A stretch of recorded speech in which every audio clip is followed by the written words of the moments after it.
If you own a 401k, a target date retirement fund, an international ETF, or virtually any professionally managed portfolio in America, then I need you to understand something that your financial advisor has almost certainly never explained to you.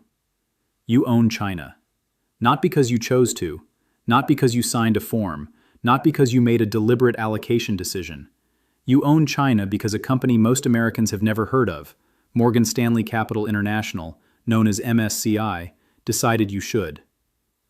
And right now, in 2025, MSCI is in the middle of a rebalancing cycle that is quietly, systematically, and almost invisibly increasing your exposure to Chinese equities, Chinese state-owned enterprises, Chinese Communist Party-linked corporations, and Chinese financial instruments that carry risk profiles most American investors have never been asked to evaluate. This is not conspiracy. This is index mechanics. And when you understand how index mechanics actually work, you will realize that the single most important investment decision affecting your retirement is being made by an algorithm in New York that answers to nobody you elected. Today I'm going to show you exactly how this system works, what MSCI's 2025 rebalancing actually changes in your portfolio, what Beijing has been secretly doing to manipulate this process, and precisely how to audit and protect your own exposure. This is the analysis your broker won't give you because they profit from your ignorance. Let's begin. Before I get into the China-specific analysis, I need to make sure you understand the infrastructure, because this is where the real power lies, and almost nobody talks about it. MSCI Incorporated is a New York-based financial services company that creates and maintains stock market indexes. Think of them as the architects of the global investment blueprint. Now, why does that matter? Because approximately $16 trillion in global assets are benchmarked to MSCI indexes. Let me say that number again, $16 trillion. When MSCI decides that a particular stock, sector, or country should have a higher weighting in its index, trillions of dollars of capital are mechanically forced to follow. Not because fund managers made an active decision, but because their mandate says, track the index.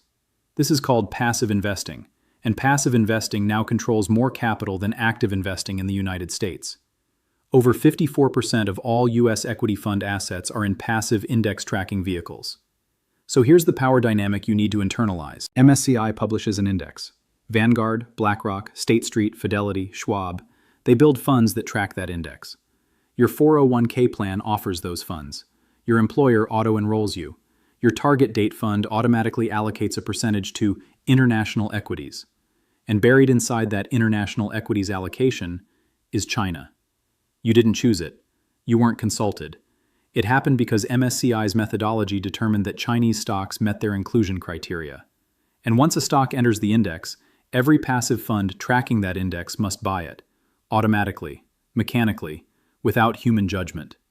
This is the invisible architecture of modern capital markets, and China has learned to exploit it with extraordinary sophistication. Scene 3, the inclusion timeline, how China got in.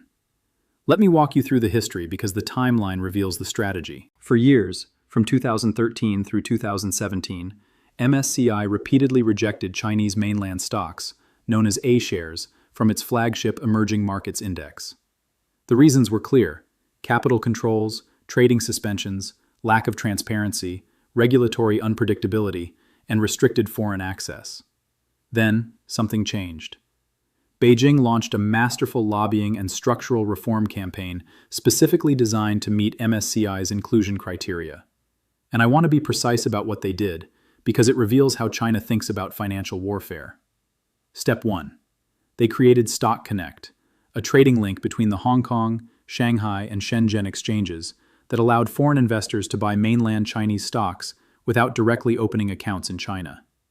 This solved MSCI's market access objection. Step 2. They reduced, but did not eliminate, the frequency of arbitrary trading halts. During the 2015 market crash, over half of all Chinese stocks were suspended from trading simultaneously. Beijing understood that this terrified index providers, so they implemented cosmetic reforms to reduce suspension frequency. Step 3. They relaxed, on paper, certain foreign ownership limits in specific sectors, creating the appearance of market liberalization. Step 4. And this is the one that never gets reported.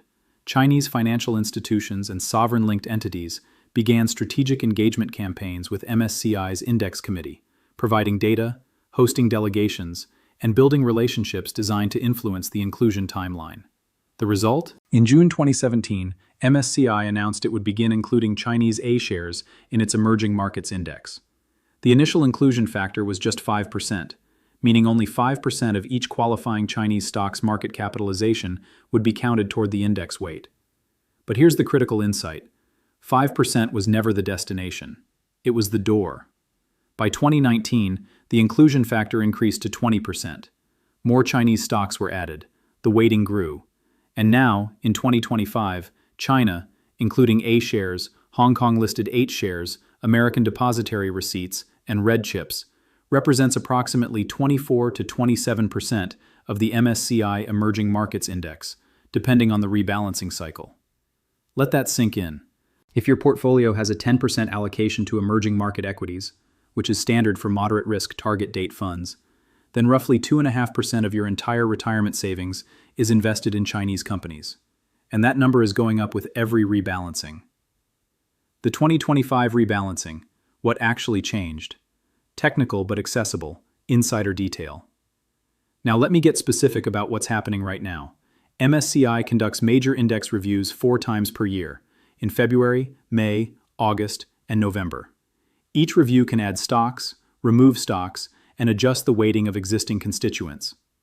The 2025 rebalancing cycle has introduced several changes that most retail investors are completely unaware of, but that institutional desks have been positioning around for months. Change number 1. Increased representation of Chinese state-owned enterprises. Multiple large-cap Chinese SOEs, state-owned enterprises, have been added or upweighted in the MSCI China Index, and by extension in the MSCI Emerging Markets Index. These are companies where the Chinese government is the controlling shareholder. Companies in strategic sectors: energy, telecommunications, defense technology, semiconductors, rare earth mining. When you own these companies through your index fund, you are, whether you realize it or not, providing capital to entities that are legally required under Chinese law to serve the strategic objectives of the Chinese Communist Party. Article 7 of China's 2017 National Intelligence Law requires all Chinese organizations and citizens to support, assist, and cooperate with national intelligence work. Every single company in the index. Change number 2. Reclassification of certain Chinese tech companies. Several Chinese technology companies that were previously classified under consumer discretionary or communication services have been reclassified into sectors that carry different risk weightings in portfolio optimization models.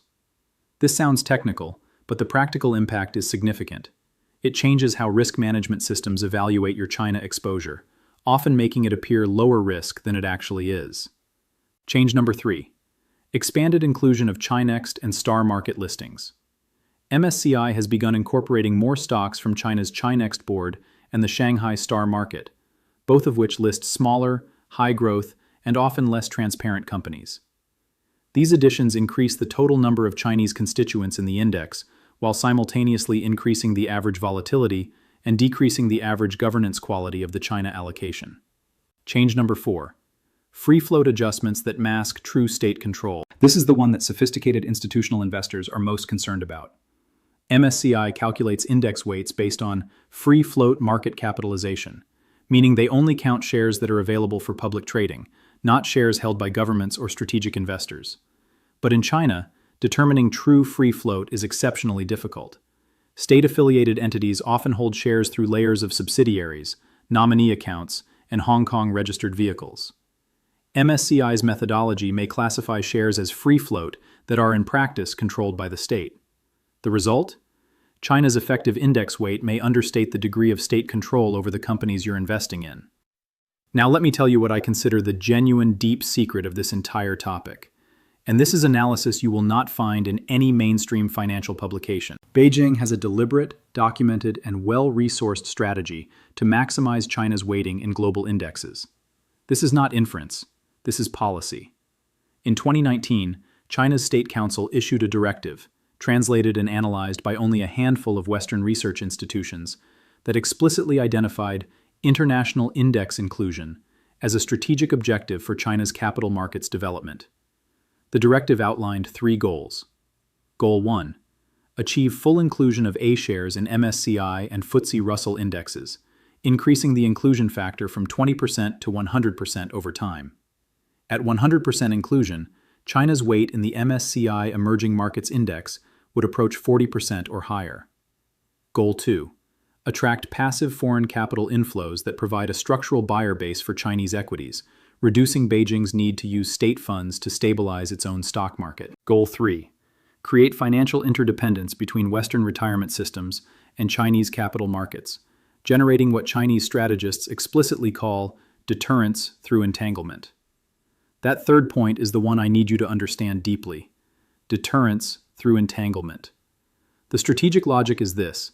If American pension funds, university endowments, sovereign wealth funds, and retail retirement accounts are deeply invested in Chinese equities through index inclusion, then any U.S. government action against China, sanctions, tariffs, investment restrictions, technology bans, will directly harm American retirees.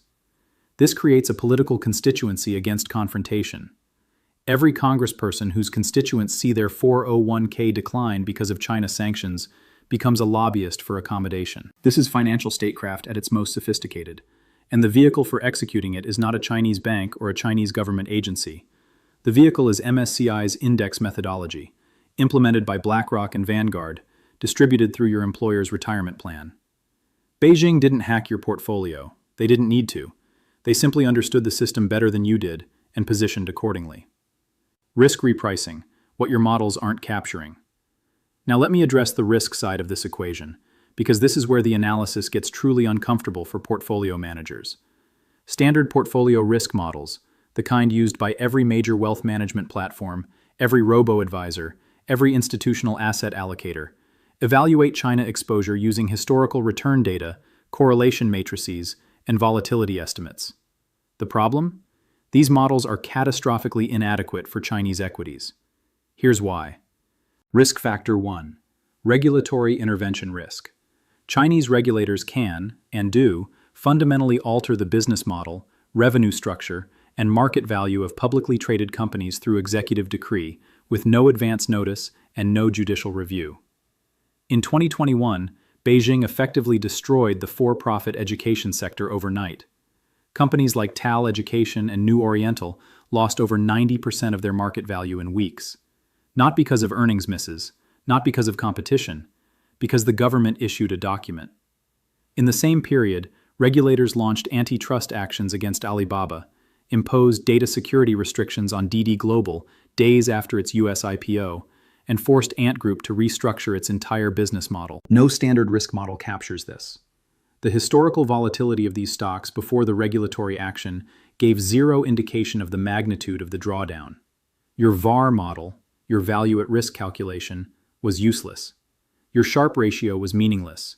Your beta calculation told you nothing. Because this is not market risk, this is regime risk. And regime risk doesn't follow a normal distribution. It follows a political distribution that is opaque, unpredictable, and binary. Risk Factor 2. Accounting opacity. Chinese companies listed in mainland indexes are audited by Chinese accounting firms operating under Chinese auditing standards. Despite the 2022 Holding Foreign Companies Accountable Act, which gave the PCAOB, the Public Company Accounting Oversight Board, access to audit work papers of U.S.-listed Chinese companies, the vast majority of MSCI China Index constituents are not U.S.-listed. They are Shanghai-listed, Shenzhen-listed, or Hong Kong-listed. This means PCAOB oversight does not apply.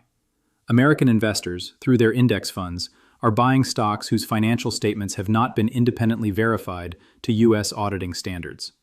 The Luckin Coffee fraud, where the company fabricated over $300 million in revenue, was a U.S.-listed Chinese company. Imagine what exists in the less scrutinized mainland-listed universe. Risk Factor 3. Delisting and sanctions exposure. The U.S. government maintains and regularly updates the Entity List, the Military End User List, the SDN List, and the non-SDN Chinese Military Industrial Complex Companies List. Companies on these lists face restrictions on U.S. investment, and in some cases, mandatory divestment. Here's the problem. Several companies currently in the MSCI China Index have subsidiaries, affiliates, or business relationships with entities on these lists. If sanctions are expanded, which is a live possibility under any U.S. administration, index funds could be forced to sell positions at distressed prices, crystallizing losses for millions of American retirement accounts. And MSCI's response to this? They wait. They wait until the executive order is signed, then they announce a removal with a 10-day implementation window, during which every passive fund in the world tries to sell the same stock simultaneously. This is not risk management. This is a structural vulnerability built into the index architecture. Risk factor 4. Capital controls. China maintains capital controls on its domestic market. Foreign investors access A shares through Stock Connect, which has daily trading quotas. In periods of severe market stress, Beijing can, and has, intervened to restrict selling, halt trading, and even ban short selling. If you own Chinese A shares through an index fund and China restricts capital outflows during a crisis, your fund cannot liquidate its Chinese positions. It becomes a roach motel. Capital goes in, but it can't come out. Your index fund's net asset value becomes partially fictional because it's valuing positions that cannot actually be sold. This happened during the 2015 China crash, and the structural conditions that enabled it have not been resolved. Scene 7. The numbers behind your portfolio, a real audit. Practical, direct, eye-opening. Let me make this tangible. Let me show you what's actually inside your money. Take the Vanguard FTSE Emerging Markets ETF, ticker VWO, one of the most widely held emerging market funds in America, with approximately $80 billion in assets. China is its largest country allocation, at roughly 28%. Take the iShares MSCI Emerging Markets ETF, ticker EEM, another massive fund. China allocation, approximately 25%. Take the iShares Core MSCI Emerging Markets ETF, ticker IEMG, China allocation, approximately 26%. Now these are the obvious ones. Here's where it gets hidden. Take a standard Vanguard Target Retirement 2040 fund, the kind that millions of Americans are auto-enrolled into. It allocates roughly 30% to international equities. Of that international allocation, approximately 25% goes to emerging markets. Of that emerging market allocation, approximately 25 to 28% goes to China. Do the math. That's roughly 1.9 to 2.1% of your total retirement portfolio invested in China. For a $500,000 retirement account, that's approximately $10,000 in Chinese equities. And you never made that decision. It was made for you by an index methodology. Now multiply that by the approximately $34 trillion in U.S. retirement assets.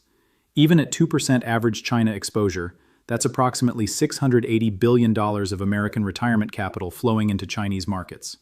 $680 billion, deployed automatically, without deliberate investor consent, into a market governed by the Chinese Communist Party. And with every rebalancing cycle, that number ticks upward. But here's what makes this even more complex.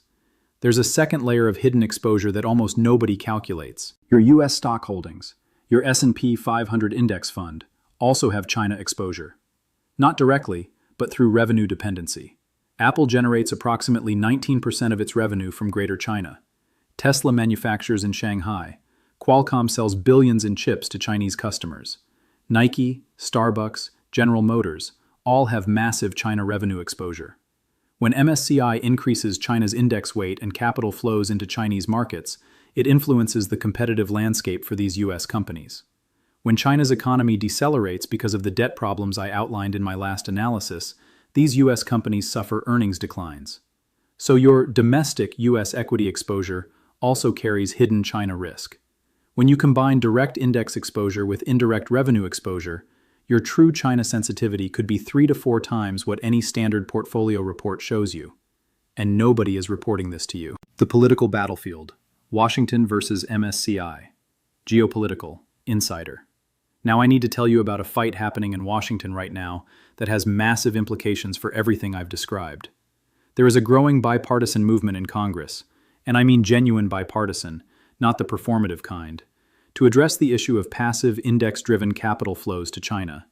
In 2023, the Select Committee on the Chinese Communist Party, chaired initially by Representative Mike Gallagher and now continuing under new leadership, issued a report explicitly calling out MSCI, FTSE Russell, and Bloomberg for including Chinese companies with ties to military modernization, human rights abuses, and surveillance technology in their indexes. The committee's recommendation was striking. They proposed legislation that would require index providers to conduct national security reviews before including Chinese companies in benchmarks used by U.S. retirement plans. Think about that. The U.S. government potentially inserting itself into the index construction process. That has never happened before. In 2024, the Department of Defense expanded its Chinese military company list.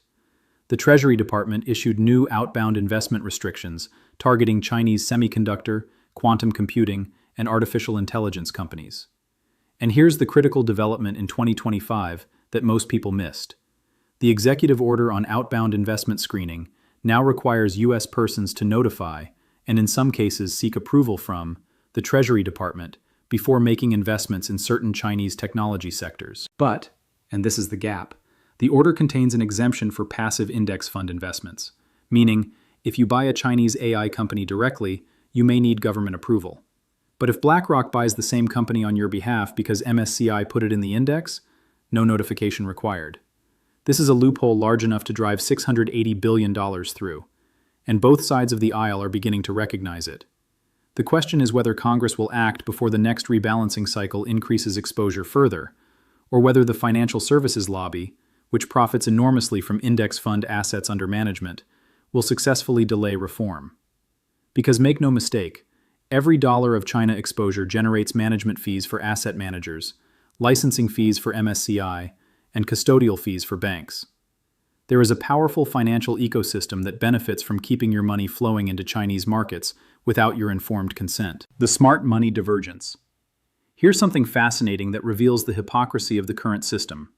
While passive index funds mechanically increase their China allocations based on MSCI rebalancing, the smartest active money in the world is doing the opposite. George Soros, before his fund's transition, publicly called investing in China a tragic mistake. His fund dramatically reduced China exposure starting in 2021. The Yale Endowment, one of the most sophisticated institutional investors in history, has been quietly reducing its direct China venture capital and private equity exposure. Several major U.S. pension systems, including CalPERS and the Florida State Board of Administration, have faced political and fiduciary pressure to review their China allocations. Florida's governor signed legislation restricting state pension fund investments in Chinese companies. And in the hedge fund world, the biggest macro funds, Bridgewater, Citadel, Millennium, are running sophisticated China risk scenarios that their retail counterparts have no access to. The divergence is stark. Sophisticated, active investors with full information are reducing China exposure. Meanwhile, passive index funds, serving hundreds of millions of uninformed retail investors, are mechanically increasing it. This is a two-tier system. The informed money gets optionality, the uninformed money gets exposure. And MSCI's index methodology is the mechanism that maintains this division. Scene 10. Your action plan. How to audit and protect. Empowering, practical, authoritative. So here's what you actually do with this information. Let me give you a concrete, actionable framework. Step 1. Audit your actual China exposure. Log into every investment account you have. Every 401k, every IRA, every brokerage account. Look at every fund you hold. Go to the fund's website. Find the Holdings or Portfolio tab. Look at the country allocation breakdown. Add up every dollar you have exposed to China, directly through emerging market funds and indirectly through international funds that include Chinese stocks. Write that number down. That is your starting point. Most Americans who do this exercise are shocked. They had no idea they owned Chinese military-linked companies, Chinese state banks, or Chinese surveillance technology firms. Step 2. Understand your alternatives. There are now ex-China index funds available from multiple providers. These funds track emerging market indexes but explicitly exclude Chinese companies. The iShares MSCI Emerging Markets ex-China ETF, ticker EMXC, is one example. The Freedom 100 Emerging Markets ETF, ticker FRDM, goes further, weighting countries by personal and economic freedom metrics, which naturally reduces China exposure. These funds didn't exist 5 years ago. They exist now because demand from informed investors forced the industry to create them. But they are still a tiny fraction of total emerging market fund assets. Step 3. Pressure your plan administrator. If you're in a 401k and your only international option is a standard emerging markets fund with full China exposure, you have the right to request additional options. Write to your plan administrator. Write to your HR department. Cite fiduciary duty. Cite the congressional reports. Ask them to add an ex-China emerging markets option. Most plan administrators have never received this request. When they start receiving it regularly, the offerings will change. Step 4. Reframe your risk analysis. Stop thinking about China exposure as just another country allocation. Start thinking about it as a distinct risk category. Call it authoritarian market risk that carries unique characteristics: regulatory unpredictability, audit opacity, capital control risk, sanctions risk, and geopolitical escalation risk. No other country in a standard index carries this combination of risk factors at this scale. Treating China the same as Taiwan, South Korea, or India in your portfolio construction is an analytical error. Step 5. Monitor the rebalancing calendar. MSCI announces its index review results approximately 2 weeks before implementation. These announcements are public. When MSCI increases China's weight or adds new Chinese constituents, you will see it in real time. Set a calendar reminder for MSCI's February, May, August, and November review dates. Read the results, assess the impact, adjust if necessary. This is basic financial hygiene that 99% of retail investors never practice. Starting today, you're in the 1% who does. Elevated, philosophical, powerful, patriotic without being jingoistic. Let me leave you with a thought that goes beyond portfolio management. Your retirement savings represent decades of your labor, decades of showing up, decades of discipline, decades of deferred consumption.